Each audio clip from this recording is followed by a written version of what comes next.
Last year, experts cited that it had been received by approximately 87.50% of all households with paid television in the United States, making it the most common cable channel in the country.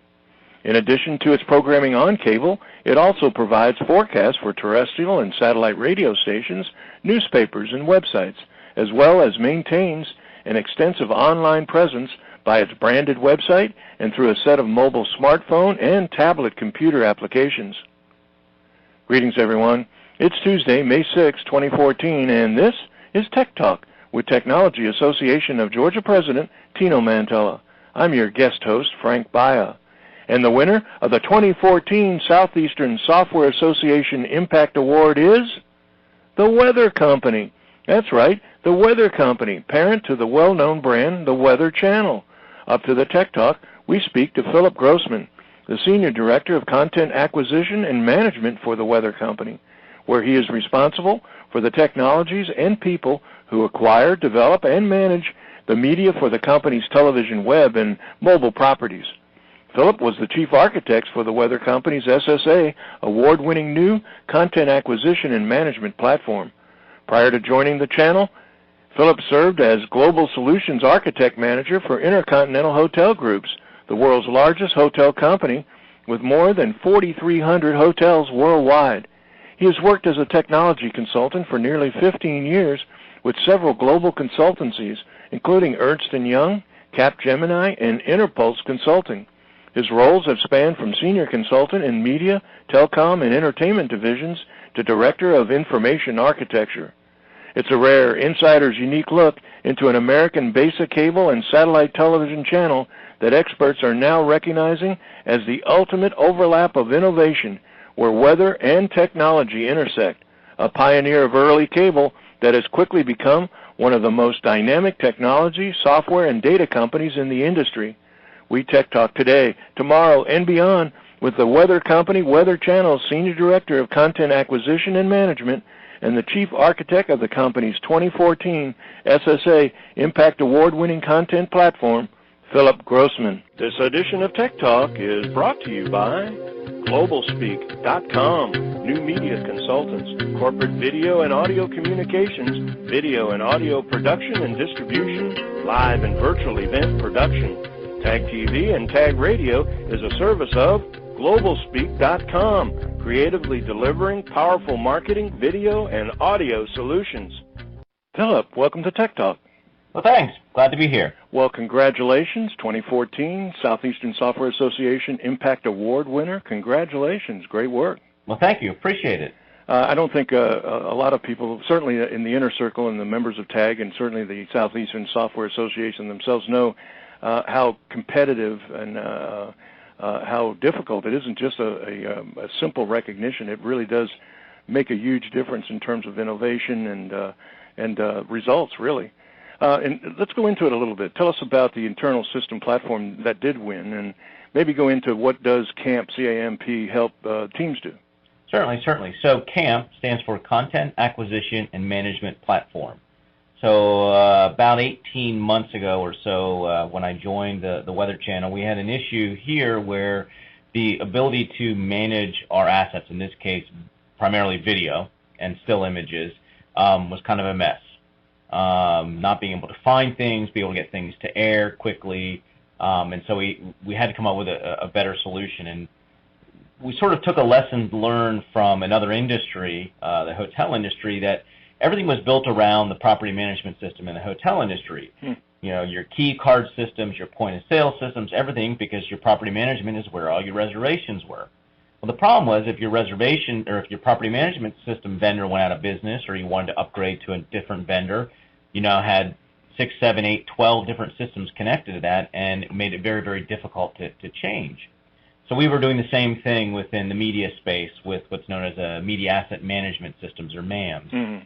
And we didn't want to repeat that, and we knew that we wanted to have a very flexible, open model that allowed us, you know, from our history, we've changed a lot over the many, many years, so how do we go about doing that? And so we looked and decided to not build everything tightly coupled to the MAM system and really take a more service-oriented approach to asset management. And in doing so, we've built what we believe to be one of the most open and flexible asset management systems in the media space.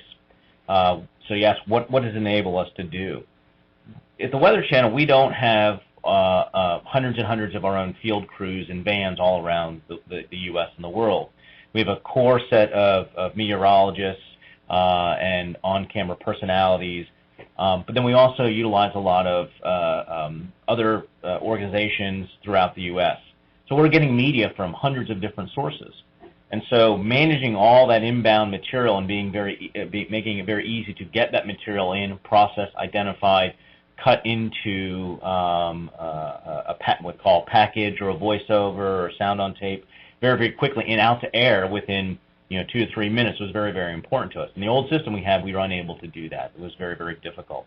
And so, as I said, we took a step back. We built what's called a very service-oriented approach to it, which now enables us to quickly be able to get something from a freelancer or another one of our partners or affiliates, get the material in, get it off to our editors and producers to be able to create a compelling story with it, push it off to distribution, which may be on air, so what you see on television, but then being able to quickly get it to our digital platform, web or mobile, just as fast, or even our professional environments.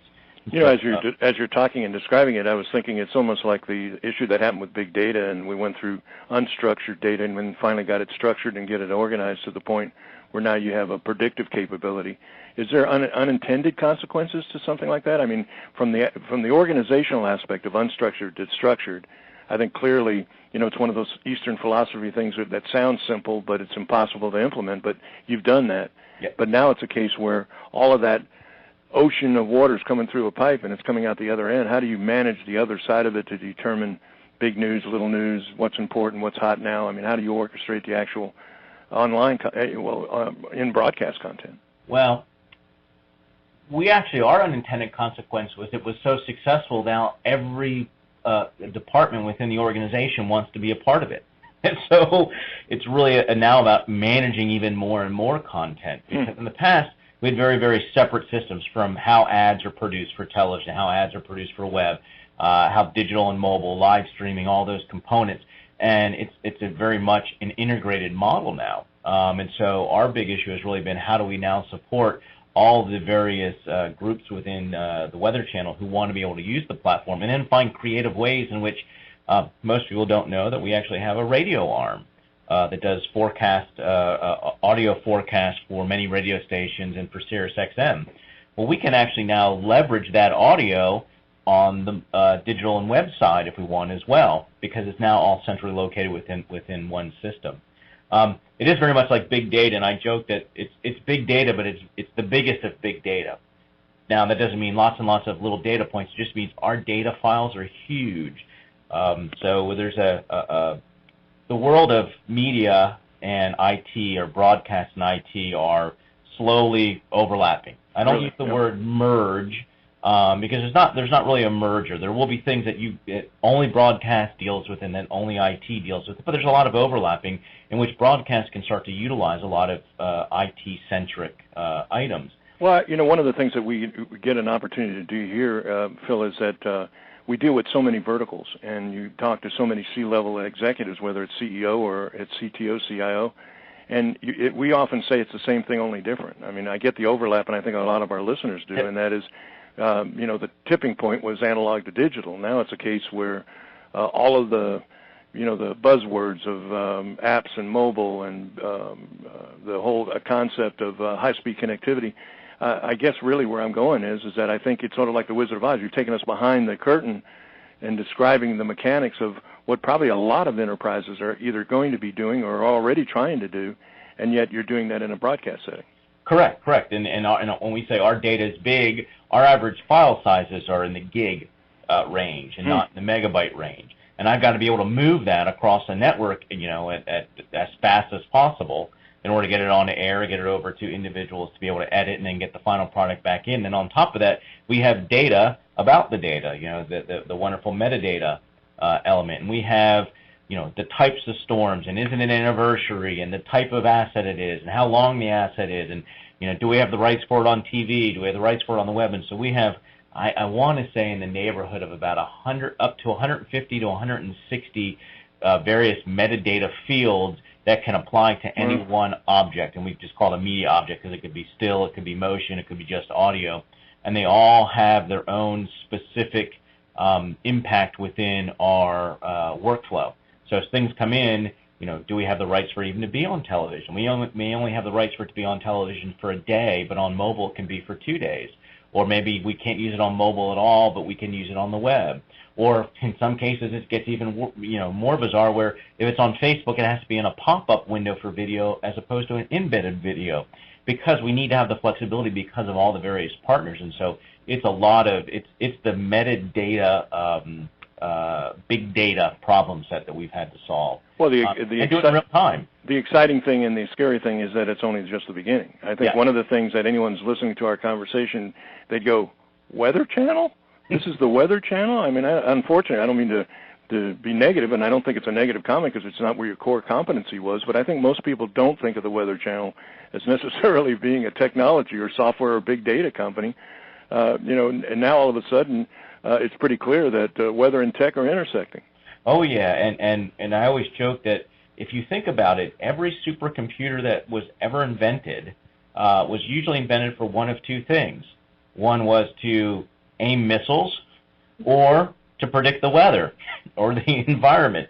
And so weather is probably the biggest data problem set out there because there's so many millions of data points. And of course, we take that from the forecast all the way to the other end of the spectrum, which is the video and the storytelling aspect of it as well.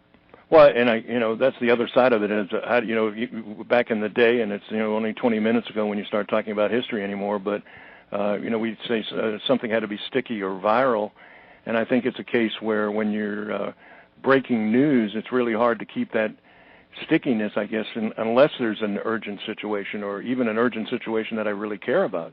Mm-hmm. So, I mean, it almost has to be not just a weather event, but some major event. So now you're in the programming general content, as you're talking about, where you're telling the storm stories in order to keep that other side of the audience happy and obviously connected to the channel. Yeah, and it's a difficult problem set, and we face. Well, it's amazing. It's really when you take when you pause for a moment and actually spend a second listening to what you're saying, it's pretty incredible what you guys are doing. And the thing that I'm thinking as you're talking is there's got to be predictive intelligence that's going to slowly evolve, some kind of cognitive capability that, and some kind of I'm going to think some computer device that I can wear so that I can be alerted to. I have to tell you that I always laugh when I think all of us kind of do when we see the local weather report and a tornado is coming in there saying, in 4 minutes it will be over your house. Yep. And, you think, okay, exactly what am I supposed to do with that information? And we're getting better and better at predicting those things, but it is still a very, very unpredictable environmental challenge. And I think that, if you look at the most recent surveys and studies, the Weather Channel, toot our own horn, we come out on top as being the most accurate in predicting those types of things, highs, lows, moisture, but it's still very, very, it's Mother Nature. Well, and that's a whole other layer of performance that you got to have. All of the organization, the structure, everything that you're talking about, you also need to be right. So, that's pretty impressive. Let's go for a second into, you've talked a lot about innovation, although you haven't necessarily used the word. You got to be working on some other stuff. Are you in any position to share any of the innovations that the Weather Channel is currently working on?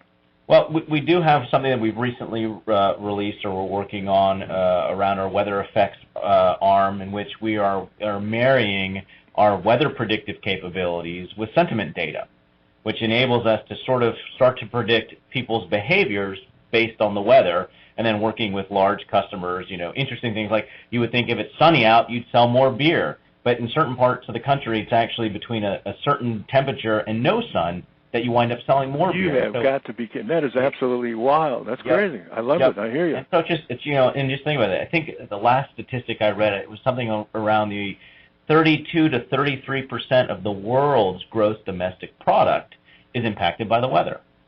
And just think about anything that you do and how much it's impacted by the weather. Sure. And so we're looking for, again, going further and further into big data, and driving those two. Well, and you're really getting into predictive analytics. Obviously, you're going to start getting feedback, and you're going to start getting patterns and responses that you're going to be, you are correlating with the actual events that are occurring. That is, so much is so fascinating and exciting, and yet on the other side you think, whoa, it almost doesn't sound like it can happen, but you see it. We see it every day. We see it here a lot. Yeah, Go ahead. Just at the Weather Channel alone, on a daily basis, we ingest roughly 20 terabytes of data every day, between the weather analytical data, the video data, and then we probably produce in the neighborhood of 30 to 40 terabytes on the outbound out of all that data that we receive. Well, you've kind of given a sizzle type of situation as it related to, say, I'm going to call it predictive analytic weather reporting, but maybe go into some of the technologies that you hope will get worked on in the future. That's interesting. So there are a lot of interesting things I'd like to see us be working on. One is, because we're moving around so much data, the world of networking becomes very, very important to us, both internally in being able to move things, as well as externally, how do we get things out to our partners. So this was actually one of the areas in which the broadcast world and the technology worlds are starting to come together a little bit, and this is around what we call video switching, or routing, video routing, which is a very, very different animal than your typical Cisco network router. And the technologies around that are really becoming interesting, and we're looking at some solutions in which the switch is capable of 40 terabits of bandwidth to move around video. Because again, video is uncompressed video. It travels at about 1.3 gigabits per second, so without any latency. So that the mirroring of fiber optics as well as larger switches and then all the timing events that have to go along with it to make sure your audio and video arrive at the same time, and our stuff is uncompressed, is really, really interesting. And so that's one of the areas that I'm very excited about. Is it's how do I move this stuff even faster? We're trying to make our stories get to air ASAP. Well, if it takes a minute and a half for something to travel along the network because it's 5 or 6 gigabytes in size, how do I make that even faster so I'm not waiting that 1 or 2 minutes? It's 30 seconds to air. Or the horsepower that's required behind transcoding video. We have servers that are 48 CPUs that are hyper-threaded, so it's 96 CPUs, but it still takes us, a 1 minute video may take 30 seconds to transcode. Well, how do I get that even faster? You can only throw so many CPUs at it, so how do we increase those performances, make the file sizes smaller? So, and then on top of that is taking all that weather data, and now how do I combine it with the video data? So as I'm telling the story, and the metadata that's associated with that media object now also has weather data associated with it, and combining all those worlds and then making it available mobile, your phone, your iPad or Android tablet, on the web, in your automobile, on television, all at the same time, and have it all kind of interrelated to your environment where you are located. Well, we're quickly running out of time, but I've just my own personal curiosity, and I can hear not only the excitement but the passion in your voice. I'm thinking, what other possible things as an individual, you specifically, would consider, being exciting about the landscape, say in Georgia and beyond. But one of the things is, as we were just talking, so much of what you're talking about is exciting within itself. So I'm going to have to pose this last question by putting it this way. Besides the sandbox of playing in the Weather Channel, like the weather company that you're doing, which sounds pretty exciting and pretty fulfilling within itself, what other things excite you about the technology landscape going on in Georgia now and beyond nationally and globally? Well, I think one of the interesting about, especially Georgia, is there are so many diverse companies.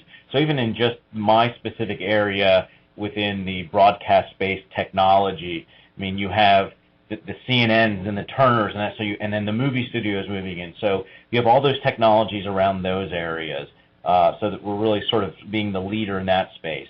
And then you have the banking and the insurance, and just the fact that there's so many large companies here willing to make the investment in the technologies is very, very exciting. So we're driving more and more technologies, and then that only in turn pulls a lot of smaller companies into Georgia and the Atlanta area specifically to leverage some of that capabilities or opportunities that the larger companies with the greater technologies are really providing. And so it's, I've been here 19 years now, and don't really see leaving anytime soon, just because there's just so much exciting going on in the technology landscape here. And I have the ability within Atlanta and the greater Georgia area, if I want to go see what's going on down at Turner or at CNN, I can go and do that. If I want to go see what's going on at Nations Bank or at Home Depot even, the groups are so close, and I have a lot of friends, obviously, that work at the various companies, that I have that ability to see what they're doing and how they're kind of pushing that envelope of technology. Well, you mentioned a lot of verticals. Health IT certainly is one of them. And it coincides. Again, this goes back to that cliche I said earlier about it's the same thing, only different. Because so much of what you're working on, you could be talking about a healthcare organization in terms of video and in terms of technology outreach and in terms of analytics and all of the things that they're in their own way coming from a different perspective for a different purpose, but in the end result playing around with a lot of the same technology. So you've got it's sort of that you know what a verb is, a noun is, an adjective. Each of the various verticals is just a different language, and then once you've mastered or understand that language, then you get to write your book, which is that creative part of using that technology. Oh, I thought you were going to make a special announcement and tell us about the new book you were writing. Well, I'm an engineer by training, so English is typically a second language for me, so somebody else will have to do the writing. I can dictate, though. Well, I can tell you what, though, with all of the excitement and the things that you're describing, I think there's a lot of our listeners, a lot of our members who thought they knew a lot about the weather company, but hearing some of the things that you talked about today, not only from an inspirational aspect of innovation and from a creative standpoint, but to know that it's being done here and being done by you. Pretty amazing stuff, Philip. Thank you so much once again, congratulations on the SSA Impact Award. But thank you for taking time out of your, I wouldn't say busy schedule, because you're having too much fun. Yeah. I know you're working hard, but it sounds too much fun. Yeah, having a great time. Well, thank you for joining us today on Tech Talk. All right, thank you. Appreciate you having me on.